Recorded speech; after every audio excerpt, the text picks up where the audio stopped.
दोस्तों, बारिश के बाद 10-10 ओवरों का खेला गया भारत और साउथ अफ्रीका के बीच पहला टी20 मैच, जिसमें पहले बल्लेबाजी करते हुए साउथ अफ्रीका ने भारतीय टीम को 10 ओवरों में दिया था। 115 रनों का लक्ष्य है और यहां से लगा था कि भारतीय टीम का जीतना नामुमकिन होगा, लेकिन तभी मैदान पर आकर सूर्य कुमार यादव, रिंकू सिंह ने मचाया ऐसा बवंडर जिसे देखकर पूरा साउथ अफ्रीका थर्रा उठा। नमस्कार दोस्तों, स्वागत है आपका एक और धमाकेदार वीडियो में, जिसमें आपको दिखाने वाले हैं बारिश के बाद भारत और साउथ अफ्रीका के बीच खेले गए 10-10 ओवरों का पूरा रोमांस। लेकिन दोस्तों, से पहले अगर सूर्य कुमार यादव और रिंकू सिंह को एक बेहतरीन बल्लेबाज मानते हो तो हमारी इस वीडियो को एक लाइक और चैनल को सब्सक्राइब करना ना भूले। तो चलिए दोस्तों, बिना देरी किए हुए शुरू करते अपनी वीडियो। दोस्तों,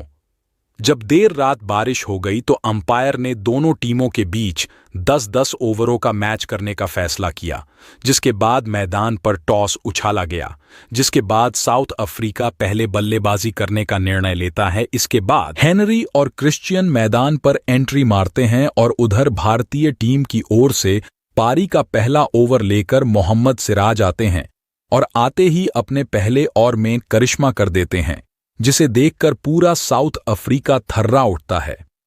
मोहम्मद सिराज अपनी दूसरी ही गेंद पर क्रिश्चियन के विकेट फाड़कर भारतीय टीम में खुशी की लहर दौड़ा देते हैं और पहली ही ओवर में साउथ अफ्रीका के ऊपर दबाव डाल देते हैं। और अब मैदान पर रीजा हेंड्रिक्स का साथ देने मार्करम आते हैं और आते ही मार्करम पहले तो मोहम्मद सिराज के ओवर में बड़े आराम से खेलते हैं, लेकिन तभी अचानक दोनों बल्लेबाज ऐसा तूफान खड़ा करते हैं कि दूसरे, तीसरे और चौथा ओवर में भारतीय टीम के गेंदबाजों को हवा भी नहीं आता। पहले तो मार्करम दूसरे ओवर में अर्शदीप सिंह की चौथी, पांचवी और छठी गेंद पर 3 लंबे छक्के मैदान के पार उड़ा देते हैं और उसके बाद तीसरे ओवर में रिचा हेंड्रिक्स का भी तूफान देखने को मिलता है। रीजा हेंड्रिक्स मोहम्मद सिराज के चौथी, पांचवी और छठी गेंद पर 2 लंबे छक्के और एक शानदार चौका मैदान के बाहर टांग कर भारतीय टीम में शोक के लहर चला देते हैं।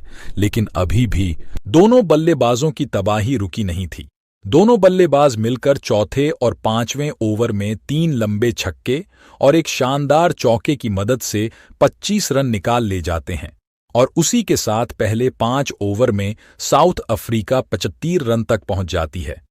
यहां से लग रहा था कि दोनों बल्लेबाज भारतीय टीम के गेंदबाजों को छोड़ने वाले नहीं हैं, लेकिन तभी सूर्य कुमार यादव छठे ओवर में रवि बिश्नोई को लेकर आते हैं और आते ही रवि बिश्नोई अपनी दूसरी गेंद पर खतरनाक साबित हो रहे हैं। रीजा हेंड्रिक्स के विकेट फाड़कर ले जाते हैं और इसी के साथ रीजा हेंड्रिक्स 40 रनों की शानदार पारी पेवेलियन लौट जाते हैं और अब मैदान पर मार्करम का साथ देने हेनरी क्लासेन आते हैं और आते ही हेनरी क्लासेन बिना वक्त गंवाए भारतीय टीम के गेंदबाजों की चटनी बनाना शुरू कर देते हैं। पहले तो हेनरी क्लासेन रवि बिश्नोई की पांचवी और छठी गेंद पर 2 लंबे छक्के मैदान के बाहर टांग देते हैं और उसके बाद भी हेनरी क्लासेन रुकने का नाम नहीं लेते हैं। हेनरी क्लासेन 7वें ओवर में रविंद्र जडेजा की तीसरी, चौथी और पांचवीं गेंद पर 3 लंबे छक्के मैदान के बाहर उड़ा देते हैं और तभी मार्करम भी हेनरी क्लासेन को चौका छक्का जड़ता देख अपना तूफानी मौसम बना लेते हैं और 8वीं ओवर में मार्करम भारतीय गेंदबाजों का कीमा बना देते हैं। पहले तो मार्करम 8वीं ओवर में मुकेश कुमार की 5वीं और छठी गेंद पर 2 लंबे छक्के जड़ देते हैं और फिर 9वें ओवर में मार्करम रवि बिश्नोई की दूसरी, तीसरी और 5वीं गेंद पर 3 लंबे छक्के मैदान न के बाहर टांग कर भारतीय टीम के गेंदबाजों को घुटनों पर लाकर खड़ा कर देते हैं और तभी 10वीं ओवर में इन दोनों बल्लेबाजों का तूफान देखने को मिलता है, जिसे देखकर भारतीय टीम में गेंदबाज तिलमिला उठते हैं। जैसे ही पारी का आखिरी बाल लेकर मैदान पर सिराज आ जाते हैं, सिराज की पहली गेंद पर पहले तो मार्करम लेग साइड की और एक लंबा छक्का मैदान के पार उड़ा देते हैं और फिर इसके बाद हेनरी क्लासेन भी सिराज के पहली और तीसरी गेंद पर 2 लंबे छक्के मैदान के बाहर उड़ाकर साउथ अफ्रीका के स्कोर को तेजी के साथ आगे बढ़ाते हैं। लेकिन जाते जाते भी साउथ अफ्रीका के बल्लेबाज भारतीय गेंदबाजों को छोड़ते नहीं हैं। मार्करम मोहम्मद सिराज की आखिरी गेंद पर एक शानदार टीम के सामने 10 ओवर में 115 रनों का विशाल स्कोर रखते हैं और इसके बाद मैदान पर लक्ष्य का पीछा करने आर्थुराज गायकवाड़ और शुभमन गिल मैदान पर दस्तक देते हैं और इधर साउथ अफ्रीका की तरफ से पारी का पहला ओवर लेकर मार्को जॉनसन आते हैं और आते ही जॉनसन अपनी पहली 3 गेंदें शुभमन गिल को आर्कल डाल देते हैं, जिस शुभमन गिल पूरी तरह पीठ हो जाते हैं। लेकिन तभी सुमन गिल जॉनसन के छठी गेंद पर एक लंबा छक्का मैदान के बाहर जड़कर तीनों ओवर के गेंदों का बदला ले लेते हैं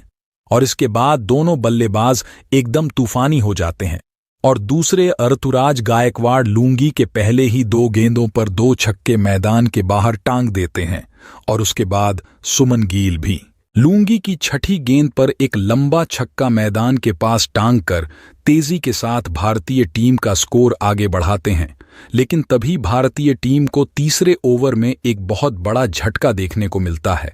केशव महाराज अपनी तीसरी गेंद पर ऋतुराज गायकवाड़ को एलपीडब्ल्यू आउट मार देते हैं और उसी के साथ आर्थुराज गायकवाड़ 15 रनों की शानदार पारी खेलकर पवेलियन लौट जाते हैं और तभी शुभमन का साथ देने मैदान पर श्रेयस अय्यर आते हैं और आते ही श्रेयस अय्यर मैदान पर वह करिश्मा करते हैं जिसे देखकर पूरा साउथ अफ्रीका थर्रा उठता है।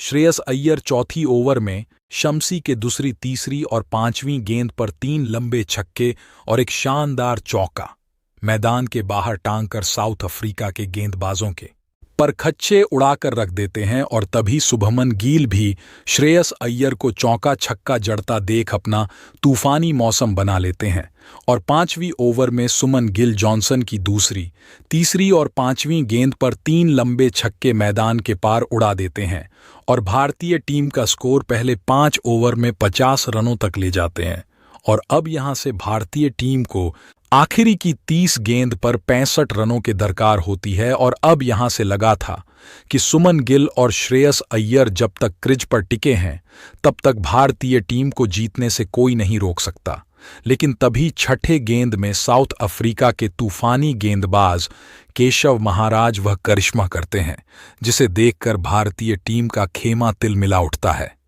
केशव महाराज अपनी पहली गेंद पर शुभमन गिल के विकेट उड़ा देते हैं और इसके बाद केशव महाराज जाते जाते अपनी आखिरी के गेंद पर श्रेयस अय्यर को भी एलपीडब्ल्यू मार जाते हैं। और यहां पर जब भारतीय टीम जितने का सोच रही थी वहां पर टीम को मुसीबत में से निकलना सूर्य कुमार यादव रिंकू सिंह में 7वें ओवर में वह तूफान खड़ा करते हैं जिसे देखकर पूरा साउथ अफ्रीका घबरा जाता है। पहले तो सूर्या कुमार यादव 7वें ओवर में जॉनसियन की पहली 2 गेंदों पर 2 लंबे छक्के मैदान के बाहर टांग देते हैं और फिर इसके बाद रिंकू भी किसी और की आखिरी गेंद पर एक लंबा छक्का मैदान के बाहर टांगकर भारतीय टीम को जीत के करीब पहुंचाने की पूरी कोशिश कर देते हैं। और फिर मैदान पर देखने को मिलता है रिंकू सिंह का तूफानी खेल। रिंकू सिंह का तूफानी खेल के अंतिम ओवर में वह करिश्मा करते हैं जिसे देखकर साउथ अफ्रीका मैदान छोड़ने के लिए मजबूर हो जाता है। रिंकू सिंह 8वीं ओवर में शम्सी की पहली, दूसरी और तीसरी और चौथी गेंद पर 3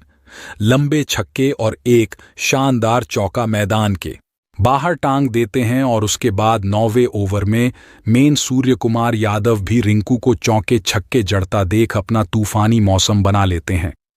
सूर्य कुमार यादव 9वें ओवर के लुंगी की चौथी और 5वीं गेंद पर 2 शानदार चौका और एक लंबा छक्का मैदान के बाहर उड़ा देते हैं और अब से यहां से भारतीय टीम को आखिरी के 6 गेंदों पर 20 रनों की दरकरार होती है। और अब भी भारतीय टीम के लिए यह लक्ष्य काफी दूर था, लेकिन क्रिंच पर रिंकू सिंह इतिहास रचने के लिए तैयार खड़े थे और जैसे ही पारी का आखिरी ओवर लेकर मैदान पर मार्को जॉनसन आते हैं, जॉनसन आते ही अपनी पहली गेंद रिंकू सिंह को आर्कल डाल देते हैं। इस पर रिंकू सिंह पूरी तरह बिट हो जाते हैं और इस गेम पर रिंकू सिंह कोई भी रन नहीं बना पाते। लेकिन तभी अगले पल रिंकू सिंह जॉनसन की दूसरी और तीसरी गेंद पर 2 लंबे छक्के मैदान के पार उड़ा देते हैं और अब यहां भारतीय टीम को आखिरी की 3 गेंद पर 8 रनों की दरकरार होती है और तभी रिंकू जॉनसन की चौथी गेंद पर